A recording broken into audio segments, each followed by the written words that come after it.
What is going on, guys? Today we are looking at what if Kante. He is coming in at how much? I think I bought him for 2.5 mil, and it's what everybody's wanted. Unfortunately, I was really expecting him during Team of the Year as a Team of the Year SBC. We always had a massive pull at Team of the Year. We had Bale, I think, last year, and I think we've had another big one after that, or before that, for instance. I thought Kante was kind of like a shoe-in winner who was going to be a massive SBC. Even if he was like a mil and a half, I'd have probably still done him, because this card is what's missing in my team. He looks fantastic. The question is he worth the upgrade from the 89, as a lot of people have either an untradeable inform, either have him in red, or even have just bought him. And at the moment, his 89 is coming in at about 420k. 2 ratings higher. Is he worth an extra 2 mil on top? That's basically what we're going to have a look at. There is a potential, and I believe for him, he does class as a midfield still. So Chelsea need to score 6 goals in their next 5 matches, which we'll have a look at who they have got in their next 5 in the overall. Because if they score 6 more, he gets a +2.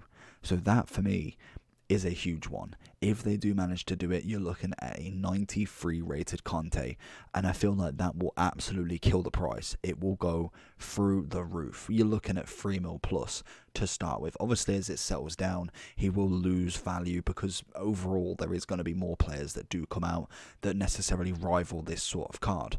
He's an iconic card for the past few years. He has been absolutely insane for Leicester, for Chelsea. He's just an overall guy that you just cannot hate.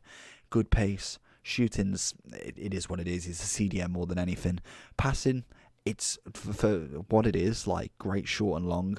The free kick accuracy and the curve definitely lower the rating in terms of averaging, and same with the crossing. So I'm not expecting it to be in the 85, 90s, because you've got so many that are lower in the average from it. Dribbling wise, again, some good fantastic ones. Good agility, insane balance, really good reactions, composure's up there, ball control and dribbling are nice, defensively solid, physical and defensive are incredible.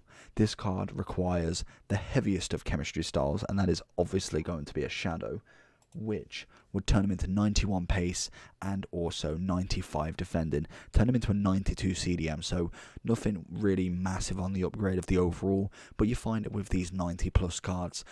A chemistry style is not going to bump it up like it would do an 85. Like you see some of the 85s, you give them a shadow and it turns into a 94, 92, 91. With 90 players, they just don't, because their stats are already pretty maxed. No traits on him, unfortunately. Let's just jump into Kante and see, is he worth the upgrade? Kante with a lovely challenge to start with. Literally started where we kind of left off with him in FIFA 20. He is an absolute monster. Kante, I'm interested to see how far Kante can go back. He seems very quick on that dribble already. The guy does not know where to go with him, so it is nice to see him in that centre. I feel like, for me, if you're using that CDM as kind of like the tackler, someone who's going to drop back constantly, he seems like the perfect person for that interception, that tackle, and just overall winning the ball back. Kante. The one thing with Kante is he's great at dispersing the ball. He's great at just kind of possessing it and really doing numbers with it. Kante again. Gonna try and find a lob over the top. He finds it absolutely beautifully. And again, intercepting stuff that you just don't see other players doing. The real question for him is he worth that 2.5 million price tag? That's going to be the interesting one with him. At the moment, obviously, he still feels just as much as Kante can, as Kante really can. But for what, 2 mil extra, potentially a +2 as well, which you are banking on really. I feel like he feels relatively the same to his inform, which I think we used when it came out as well, so it is very similar in that sort of aspect, but it's that extra +2 that you've got to think about. Gomez with a 1-2. We have got 2 opponents in this. It's going to be very interesting. Into Messi. Oh, we go with a little kind of like flair one, and it probably should have just been a standard straightforward. Kante's going to come in on Robin. He's going to get the... Look at that. That's what I mean. He may not win your headers. He may not be the tallest player in the world and have the biggest presence. But what he lacks in that is defensive, physical, overall insane defending is just second to none, honestly. Oh, Kante instantly getting that ball. Oh, and then Messi screws it up, of all people. Into Sancho. Get a little cheeky 1-2 on the go. We're going to find, I think it's Mendy. Oh, he loves it. Absolutely loves it. And one more. Oh, we did just a second off there. Literally, if we scooped just a bit out, we could have maybe got round there. And then that literally is finesse city, if you ask me. And again, we go to him. Kante winning that ball back and sees it straight out. We get straight onto that attack. Sancho down the line. Finds the little cheeky chip. Chest from Cantona. We're not going to shoot. I felt like that would have been the wrong option then, and we're getting absolutely trampled on instead. Right then, save the best till last. Kante is 2.3 mil now, 2.8 on the PlayStation. Is he worth the 2 mil upgrade? Because his 89's coming in, plus what? Let's defending is +2, dribbling's +2, passing's +2.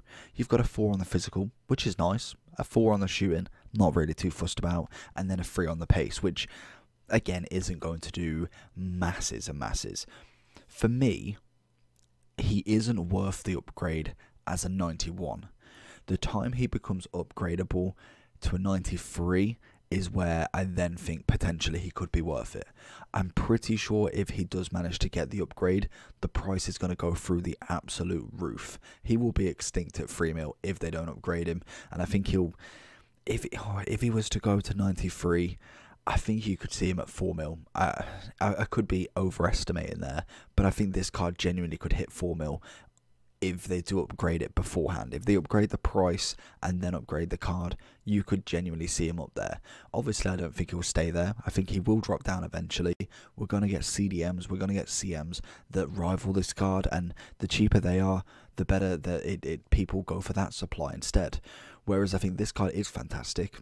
He's got a great gold card. He's got a great inform. Kante as an overall is a fantastic player. I'd happily run his gold card throughout the team. Even right now at 90k, 88 rated, he's still absolutely phenomenal. But the 91 is something special. If he does manage to get the upgrade, which I think, let's have a look at their next 2 matches in here.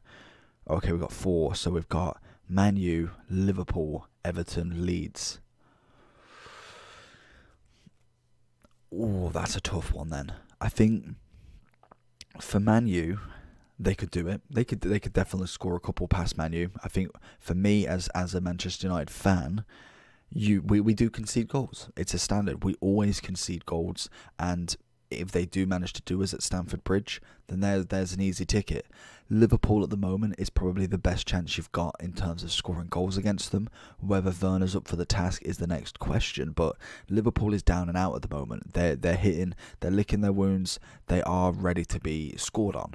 Obviously, different story. Could they come out fighting? It is a big team, it's a big match. Could they come out swinging and Chelsea hit that post consistently again? Everton's going to be a battle. I personally think at the minute you're only seeing 1-0s. So unless they get a couple of 1-0s and then absolutely smash Leeds, which again, defensively poor, there's a chance for a few goals there. In terms of their attack, it doesn't really matter about necessarily if they win. It's all about how many they score, I believe. I'm pretty sure it's just +6 goals in the 5 next matches, and that's it. And then I believe, if my memory serves me right, they have Sheffield after that. So there is a chance. All it matters is how them first 2 games go. How is Man U's game? How is Liverpool's game? If they manage to get 2 goals just from their matches, I feel like they're going to do it. If they struggle and don't get anything in the next 2 and only get 1 at Everton, that's when you're really hitting the bricks with it. But the card is still absolutely cracked regardless. Even the 91 is fantastic. I just do not think 2.3 mil is worth an upgrade of only +2. If he was to kind of go for the you go for the risk and go for that +2 upgrade as well and hope that they get the 6, then yeah, you're going to be worth it. A 93 Kante for 2.3 is 100% worth it, and that's what you're gambling. You're putting 2.3 million, hoping he gets the +2 and potentially gets an upgrade in price. You could then sell him off and go buy him back cheaper, or go buy his 89 because it's still a cracked card.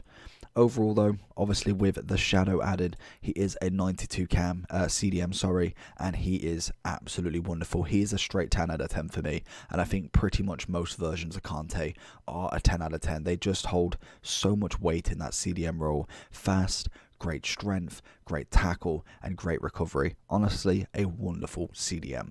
So hopefully you did enjoy this video. Let me know down below what you think about Kante, and if Chelsea can do that +6, let me know down below. I'll see you for next.